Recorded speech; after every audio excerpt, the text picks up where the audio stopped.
Hello and welcome to hope Tushant Yadav. आज है 1 जुलाई 2022। नया महीना शुरू हो रहा है तो पिछले महीने की जो भी गलतियां हुई हैं आपसे, उन गलतियों को सिंपली एक्सेप्ट कर लो। उनको एक्सेप्ट करने के बाद उनमें देखो कि आप उन गलतियों से सीख कर सकते हो, लर्न करने की कोशिश करो and try to not repeat those mistakes. तो गलतियां होने के बाद तीन ही चीज़ कर सकते हैं: एक्सेप्ट दी फॉल्ट कि आपने क्या गलतियां की हैं, स्केड्यूल नहीं बन पाया या स्केड्यूल को पूरी तरह से फॉलो नहीं कर पाए, क्या गलती ऐसी हो गई हमसे जो पिछले महीने हमारी एफिशिएंसी इतनी अच्छी नहीं रही। उन गलतियों को एक्सेप्ट कर लो, उनसे सीख लो और अगले महीने रिपीट ना करने का वादा करो अपने आप से। तो ये नया महीना है, नया महीना शुरू होते ही एक नई अपॉर्चुनिटी शुरू हो रही है, नए जोश के साथ फिर से पढ़ाई को रीस्टार्ट करो अपना। तो रिजिलियंट रहो, कोई भी दिक्कत हो, कोई भी प्रॉब्लम हो, उन प्रॉब्लम से जूझने की क्षमता अपने अंदर रखो और ट्राई करो कि आप एक डायरेक्शन में लगे रहो, मेहनत करते रहो, क्योंकि ये काम ही इस तरह का है, ये एग्जाम ही आपकी पर्सनैलिटी को डेवलप करने का है। क्योंकि पर्सनैलिटी में निखार कब आएगा? जब आप अपनी गलतियों को आप एक्सेप्ट करके उनको सुधारने की कोशिश करोगे, तब आपकी पर्सनैलिटी में एक निखार आएगा। प्रतिदिन, एक दिन के बाद दूसरा दिन, तीसरा दिन, ऐसे कर करके दिन प्रतिदिन आपकी पर्सनैलिटी में एक निखार आएगा। उसकी वजह से आपकी पर्सनैलिटी इन्हांस हो पाएगी, जो कि यूपीएससी की रिक्वायरमेंट को फुलफिल कर पाएगी। तो मंथ नया स्टार्ट हो रहा है दोस्तों, तो नए जोश के साथ लग जाओ। हाउस द जोश, लग जाओ बस। इकॉनमी से रिलेटेड आज हिंदू के न्यूज़पेपर में कई न्यूज़ आर्टिकल हैं। Bank have capital to buffer any shock. तो यहाँ पर आरबीआई की फाइनेंशियल स्टेबिलिटी रिपोर्ट आई है, बाई एनुअल होती है, फाइनेंशियल स्टेबिलिटी रिपोर्ट आई है, रिजर्व बैंक ऑफ इंडिया देता है। तो अगर कोई पूछ ले कभी कि फाइनेंशियल स्टेबिलिटी रिपोर्ट कौन देता है, तो रिजर्व बैंक ऑफ इंडिया देता है। इस रिपोर्ट में बोला क्या जाता है, उसके नाम में ही है फाइनेंशियल स्टेबिलिटी, यानी हमारा जो फाइनेंशियल सिस्टम है वो कितना स्टेबल है। तो फाइनेंशियल सिस्टम की स्टेबिलिटी को चेक करने वाली रिपोर्ट का नाम है financial stability report. It is that simple, आपको इतने ही सिंपल तरीके से याद रखना है, नाम में ही मतलब ढूंढने की कोशिश करना है। अच्छा, अगर डोमेस्टिक कॉन्टेक्स्ट में आरबीआई निकालता है फाइनेंशियल स्टेबिलिटी रिपोर्ट, तो ग्लोबल फाइनेंशियल स्टेबिलिटी रिपोर्ट कौन निकालता है? जरा कॉमेंट बॉक्स में मुझे बताओ, कॉमेंट करके बताओ भैया, ग्लोबल फाइनेंशियल स्टेबिलिटी रिपोर्ट कौन देता है। तो यहाँ पर बात करने की क्या कोशिश की गई, financial stability reports underlines improvements in the lenders asset quality NBFC capitalisation. तो यहाँ पर बोल रहा है कि लेंडर की असेट क्वालिटी में इंप्रूवमेंट हुआ है, कोई प्रॉब्लम वाली बात नहीं है, हमारा फाइनेंशियल सिस्टम अच्छा है। लेंडर कौन होते हैं? बैंक क्योंकि आपको पैसा दे रहे हैं, लेंड कर रहे हैं, तो वो लेंडर हो गया। असेट क्या हो गया?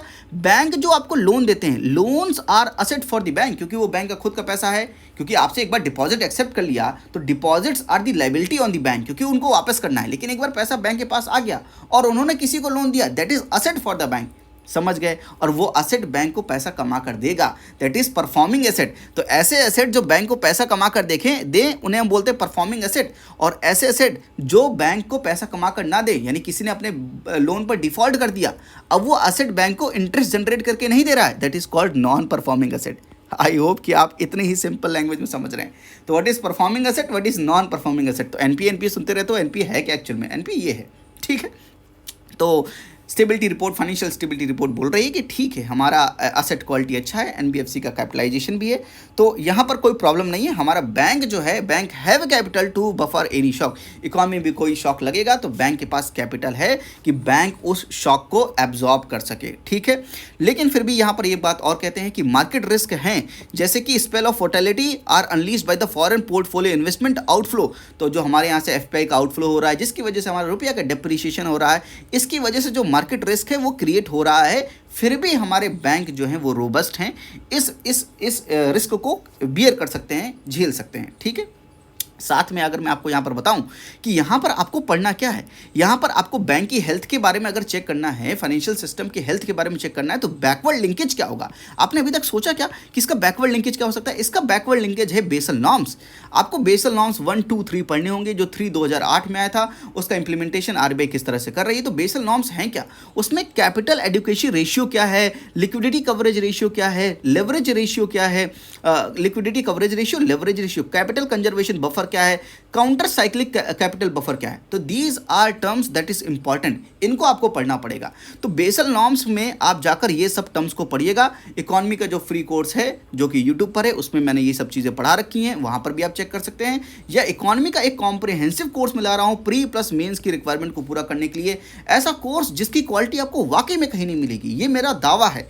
ऐसा कोर्स जो आपकी पर्सनैलिटी में भी इन्हांसमेंट करेगा, ऐसा कोर्स जिसमें आपको आर्ट ऑफ आंसर राइटिंग भी सिखाया जाएगा, ऐसा कोर्स आपको कहीं और नहीं मिलेगा, ये मेरा दावा है। आपके पास ये वन टाइम अपॉर्चुनिटी है, इस कोर्स को छोड़े ना।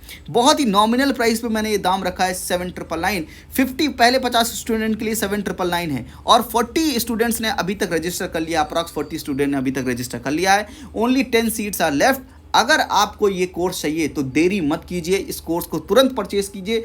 लिंक जो है डिस्क्रिप्शन में है, किस तरह से आपको परचेज करना है। टेलीग्राम चैनल को ज्वाइन कर लीजिएगा। कोई भी डाउट है तो मुझसे पूछ भी लीजिएगा इस कोर्स के बारे में, और इस कोर्स से रिलेटेड एक वीडियो भी है। अगर और भी डाउट हो तो उस वीडियो को जाकर देख लीजिएगा कि इस कोर्स के फीचर्स क्या हैं। ठीक है भाई, अब यहाँ पर हम बात कर रहे थे कि bank have capital to buffer any shock, जहाँ पर हमने बात कर ली कि मार्केट रिस्क है। और यहाँ पर अगर हम बेसल 2 पढ़ते हैं तो बेसल 2 का एक पिलर जो होता है उसमें मार्केट रिस्क इन्वॉल्व है। तो इसलिए मैंने आपसे कहा कि ये कॉन्टेक्स्ट जो है बैकवर्ड लिंकेज डेवलप करना बड़ा ज़रूरी है। तो बेसल नॉर्म्स मैंने यहाँ पर भी पढ़ाया है फ्री कोर्स में, आप जाकर रेफर कर लो। अगर आपको कोर्स नहीं खरीदना है कोई प्रॉब्लम नहीं है, पर पढ़ लेना बस। प्रॉब्लम ये है कि आप पढ़ते नहीं तो प्रॉब्लम है। ठीक है, आरबीआई ने यहाँ पर एक चीज़ और बोली। आरबीआई ने यहाँ पर पॉइंट आउट किया कि जो हमारी इकॉनमी है उसमें एक जो खतरा रिस्क है वो स्टैगफ्लेशन का रिस्क है। ऐसा क्यों बोल रहा है आरबीआई, समझिए इस चीज़ को। स्टैगफ्लेशन को अगर हम ब्रेक करें, इस टर्म को ही ब्रेक कीजिए, स्टैगफ्लेशन यानी स्टैगनेशन प्लस इन्फ्लेशन। अब मेरी बात सुनना, इन्फ्लेशन किस वजह से बढ़ रहा है? Inflation because of global uncertainty, because of supply chain disruption, जिसकी वजह से इन्फ्लेशन बढ़ रहा है, क्योंकि सप्लाई उतनी नहीं है जिसकी वजह से इन्फ्लेशन बढ़ रहा है।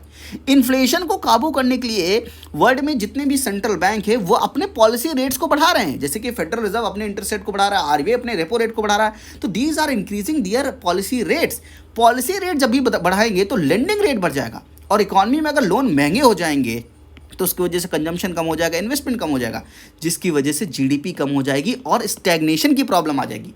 देन इन्फ्लेशन को कंट्रोल करने गए तो स्टैग्नेशन की प्रॉब्लम आ गई। दोनों को कंबाइन करके देखा तो स्टैगफ्लेशन की प्रॉब्लम आ गई। That's why RBI is saying कि स्टैगफ्लेशन के जो रिस्क है वो माउंट हो रहे हैं as tightening financial condition threaten to restrain the pace of growth. I hope कि आप लैंग्वेज समझ रहे हैं, लेकिन फिर भी ये बोल रहे हैं कि हाँ ठीक है, ग्लोबल वोटेलिटी को देखें, हमारा रुपया का जो डेप्रिशिएशन है उन सबको भी देख लें, तो भी कि इंडिया का financial system was well capitalised and returning to profitability. RBI के गवर्नर शक्तिकांत दास साहब ऐसा लिखते हैं। और ये भी बोलते हैं कि जो हमारा शेड्यूल कमर्शियल बैंक है उसका capital to risk weighted asset, या आप इसको कैपिटल एडिक्वेसी रेशियो भी बोल सकते हैं, वो अप्रॉक्स 16.7% है। That is good, no problem in this, वो राइज कर रहा है। हमारे जो ग्रॉस एनपीए हैं वो 5.9% का अप्रॉक्स है, जो हमारे नेट एनपीए हैं वो 1.7% है। तो कहीं ना कहीं हमारे जो एनपीए हैं वो भी कम हो रहे हैं, नॉन परफॉर्मिंग असेट भी कम हो रहे हैं। आप मुझे कमेंट बॉक्स में बताइएगा कि ग्रॉस एनपीए और नेट एनपीए में अंतर क्या होता है। साथ में हमारा प्रोविजनिंग कवरेज रेशियो भी इंक्रीज हुआ है 70.9% मार्च 2022 में है, फ्रॉम 67.6% इन मार्च 2021। तो अगर पिछले साल के कंपैरिजन में देखें तो हमारा प्रोविजनिंग कवरेज रेशियो भी बढ़ रहा है। What is provisioning coverage ratio, ये भी आप बताइएगा। कहने का मतलब ये है कि हाँ, जो भी आरबीआई ने टेस्ट किए हैं, मैक्रो स्ट्रेस टेस्ट किए हैं for the credit risk, reveals that scheduled commercial bank are well capitalised and all banks would be able to comply with the minimum capital requirement even under the adverse stress scenario. तो कोई दिक्कत वाली बात नहीं है, ऐसा हमारी ये आरबीआई की फाइनेंशियल स्टेबिलिटी रिपोर्ट कहती है। एक रिस्क के बारे में जो उसने बात की वो है स्टैगफ्लेशन की, इसको दिमाग में रखिएगा। बात समझ में आ गई।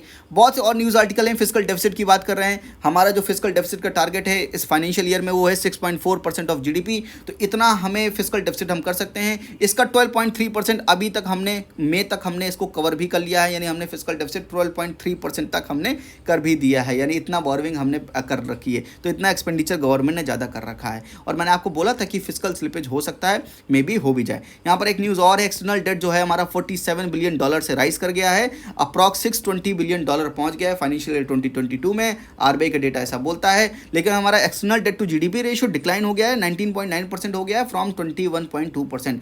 तो हमारा वैसे एब्सोल्यूट नंबर में बढ़ गया है, लेकिन अगर हम debt to external debt to GDP ratio के बारे में बात करें तो वो बेसिकली कम हो गया। आई होप कि यहाँ पर ये बात समझ गए। अच्छा, और आते हैं एक्सप्लेनर सेक्शन में, चलते हैं। वहाँ पर एक इंपॉर्टेंट न्यूज़ आर्टिकल है ये है the free fall of rupee. इसके बारे में पूरी बात की है मैंने। इसके बारे में कई वीडियोस में आपसे लगातार मैं बात करते आया हूं। अगर आप मुझको फॉलो करते जा रहे हैं तो आपको इकोनॉमी के जितने भी न्यूज़ आर्टिकल हैं उनको समझने में कोई दिक्कत नहीं हो रही होगी अभी तक। क्यों रुपये का डेप्रिसिएशन हो रहा है, उसकी वजह से कितनी कनेक्टेड प्रॉब्लम है, मैंने उन सारी कनेक्टेड प्रॉब्लम को आपको बता रखा है। तो I am not going to repeat that, but ये आर्टिकल आपको खुद से पढ़ना है, प्लीज़ इसको पढ़िएगा। अब आते हैं सबसे पहले पेज पर, फ्रंट पेज पर एक न्यूज़ है important, government keeps small saving interest rate unchange. तो जैसा कि हम सबको लग रहा था कि गवर्नमेंट अपने स्मॉल सेविंग इंटरेस्ट रेट को बढ़ा देगा, गवर्नमेंट ने कहा कि नहीं भैया ऐसा कुछ भी नहीं होगा, हम हाइक वाइक बिल्कुल भी नहीं करेंगे। और ऐसा हमें लग क्यों रहा था, हमें मतलब कि इकोनॉमिस्ट को ऐसा लग क्यों रहा था, क्योंकि बॉन्ड यील्ड्स बढ़ रही थी और साथ में इन्फ्लेशन भी बढ़ रहा था और आरबीआई अपने रेपो रेट को भी बढ़ा रहा था। तो ऐसा लग रहा था कि गवर्नमेंट जो है अपने स्मॉल सेविंग इंटरेस्ट रेट को भी बढ़ा देगा ताकि गवर्नमेंट को भी आराम से पैसे मिल सकेंगे। पर गवर्नमेंट ने इसको अनचेंज रखने के लिए बोला है। गवर्नमेंट ने कहा कि हम अपना small saving exchange rate change नहीं करेंगे। तो इसको भी आप एक बार पढ़ लीजिएगा। These are some of the important news from the Hindu today. तो इन चीज़ों को पढ़ लीजिएगा और आज की वीडियो अगर अच्छी लगी हो तो लाइक ज़रूर कीजिएगा। इकोनॉमी का कॉम्प्रिहेंसिव कोर्स ज्वाइन करने में देरी ना करें। मैं यूपीएससी का बता सकता हूं कि आज तक का सबसे कॉम्प्रिहेंसिव कोर्स होने वाला है, ऐसी क्वालिटी जो आपको कहीं पर भी नहीं मिलेगी। थैंक यू, नमस्ते, जय हिंद।